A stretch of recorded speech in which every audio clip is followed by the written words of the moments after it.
Hey everybody, Joseph Rothschild here, aka MVT, and we are back with another Twitter thread. Okay, you'll notice we're not beginning the episode on Twitter. Listen, this thing with Grok this week has made it pretty abundantly clear I need to spend less time on this website. So I'm going to be beginning the Twitter threads on Bluesky, and because there just aren't that many people there, eventually cross-posting them to Twitter. Anyway, let's talk about today's thread. I want to talk about cards that give you a little bit of a glimpse into the future. I'm not talking about cards like Rivalry of Warlords or Gozen Match that can see the future themselves, but cards who, by virtue of being printed, give you a little bit of insight into what's going to happen in the future of Yu-Gi-Oh! Usually with respect to the ban list. And I'm going to begin with this one, Majespecter draco-ryu. This card special summons a level 6 or lower wind spellcaster monster from your deck. And at the time of printing, there was only one legal level 6 wind spellcaster, Oath Dragon. The obvious card you're supposed to summon off of this is Kirin, but at the time of print, Kirin was banned. Big surprise, she got unbanned a little bit later. So let's see what you all came up with. Yeah, Rose has a great one. So the upcoming core set has a significant amount of Rokket support, including this card from Bipro, whose English copy is right here. You'll notice it mentions literally just a card that has to be Borreload Savage Dragon. It's a card that can't be anything other than Borreload Savage Dragon. And Borreload Savage Dragon is legal elsewhere and not a big deal. It was one of those synchros that got caught up in the negate slop end board bannings. I think this card's fine. I think it has to come back for the Rokket stuff to be purchasable. I expect in the next list we'll see it. The Charmies. Mulcharmie, Fuwalos, Perulia, and Meowls read like a Reddit attempt at fixing Maxx-C. For many, this forecasted the eventual Maxx-C ban. And though we haven't gotten it yet, it's down to a singleton copy in the OCG and 2 in Master Duel until they play catch up. I forecast that this will result in Maxx-C's permanent termination eventually. Sawdust Faze got the perfect answer. So if you're unfamiliar with this card, it is a new hand trap that allows you to, during your opponent's turn, functionally remove one of their monsters and send a synchro from your extra deck to the graveyard. Obviously, you can get a sick 2-for-1 off of Meilong, but the number one thing you'll probably be sending to the graveyard is Herald of the Arclight, which immediately grabs you a ritual. In a format where cards like Habakiri are full combo on their own, this is obviously going to get it banned. Now, I'll be completely honest with you, Herald of the Arclight is probably not long for this world anyway, courtesy of Yummy and friends, and Habakiri's not far behind, but I feel pretty confident that it'll be gone by the time this is printed.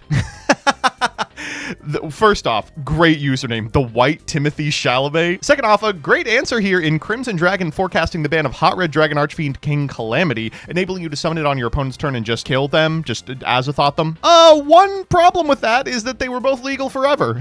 Of course, it was always just a ticking time bomb, and eventually did get hit. Here's a historic one that's pretty interesting. Dark Magician Girl mentions Magician of Black Chaos, and at the print of Dark Magician Girl, that wasn't a card that existed. Like a cool little bit of a teaser for what's coming next. In that same vein, at the time Blue Eyes Shining Dragon was printed, though we knew about the existence of Blue Eyes Ultimate Dragon, we didn't yet have it legal for play. We got it shortly thereafter. Mekk-knight Bluesky, the Mekk-knight Bluesky, said, I think when this card was revealed in the OCG as a promo, we immediately started counting down the number of Daddy rulers that were available. Now Daddy is back from getting the milk. Yeah, this card has the word dragon and ruler in it, so people just expected it forecasted the return of all the rulers. Obviously, it did not only that, but also forecasted a whole new suite of support for them, none of which did anything. They're cool in Genesis. Play them in Genesis. Great answer out of Addy Supermanian. Salamangreat Zebroid X. This card was released in 2020 in Eternity Code and can special summon 2 level 4 Salamangreats from your graveyard, then perform an Xyz summon using only those 2 monsters. At the time of print, there was not a Salamangreat rank 4. This one's just a result of release order being weird. They already had Blaze Dragon in the OCG, but for us it was like, you are getting this card, don't worry. Once the second wave of Kashtira cards came out, it became pretty clear that Diablosis was not going to be legal forever. Although I will say it was legal a lot longer than I think we all expected. Big neon sign that said we're going to unban Glow Up Bulb. Okay, first off, agreed. Second off, that would require anyone to have read that neon sign. I mean, I think I'm the only one who's ever sat through this card's effect. This one's true.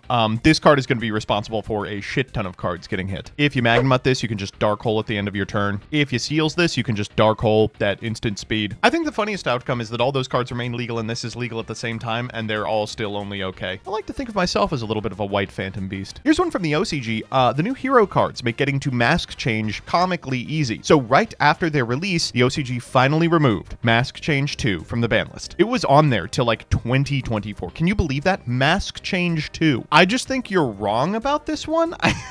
Sorry, let me rephrase that. I hope you're wrong. There is a Plant Dragon Circular. And the obvious thing to send with this card is Dandelion, but to this day, Dandelion would be comically good if it was illegal. It's just like 45 link material. Like, you really can't let this card off the list. We'll see, I suppose. We will see. This is a good one. The fact that Darklords, courtesy of Combi, can special summon any fairy from the deck, and courtesy of Doom Archfiend Emperor can special summon any fiend from the deck, means that both Christia and both the Dark and Light statue are just not long for this world. And that's good. I mean, those cards are not fun. Go back to Edison. This is a great one. The new Fairy Tale cards are a pretty obvious indication that we will probably get Snow back. So many of them make reference to Fairy Tale monsters that basically have to be Fairy Tale Snow. The problem with this one is that Fairy Tale Snow is legitimately too good to come back. It's been on the ban list, then off the ban list, then back on the ban list a whole bunch of times. And though it's legal in Master Duel, I don't like it. I would prefer that it stayed banned.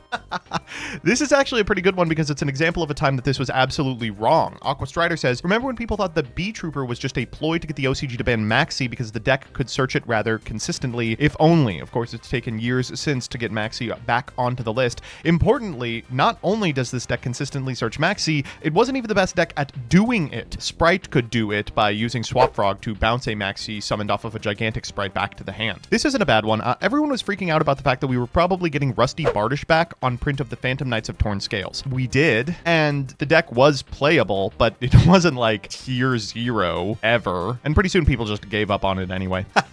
Any day now. It's so funny we still don't have a target for this. 2 tributes for the tribute summon of a wind normal monster. And every single wind tribute monster only requires a single sacrifice. Isn't that just special? This is the only one it works with, and it has a line of text that circumvents that effect anyway. This one's true like a dozen times. Insane card that does basically everything for Pent Magician, comes out in AGOV with plenty of other high power decks, actual potential to be a rogue strategy. Konami doesn't unban Electrumite. There are like double digits of new pendulum monsters that forecast the Electrumite unban. Rest in peace, my metal foes brethren. I don't know. I mean, I used to be an Electrumite purist because I remember how it used to be used, but I will be the first to admit at this point in time it would do less than nothing. This is a good one. Surely Konami TCG will stop procrastinating, bringing back MX Invoker now. First off, shouts out to our non-binary icon. And second off, I don't know what to tell you. It is true that the Mx-sabers do really need this card to be playable. We're getting the new dual terminal retrains, and a significant amount of them kind of rely on this card's existence. Currently banned at the TCG, it is legal elsewhere and doing absolutely nothing, but I am not sold on the fact that they are going to bring it back. The reason is there's another obvious deck that should be using this card, and that is the Argostars. In Master Duel, that deck is like almost playable as a result of Mx-saber Invoker's legality, and they didn't give it to us after the Argostars came out. So, I don't know. All signs point to yes, but it might be a little bit of an Electrumite situation. I like this one too, Miracle Ejector. Miracle Ejector is an elemental hero card that I think is a retrain of like Miracle Flipper. It circulars, sending a Neospatian monster from your deck to the graveyard, but at present there is no Neospatian monster you would actually want in the graveyard. It forecasts that we're going to get retrains that care about being sent to the graveyard, but it's also possible they just forgot to print any good Neospatians. They were like,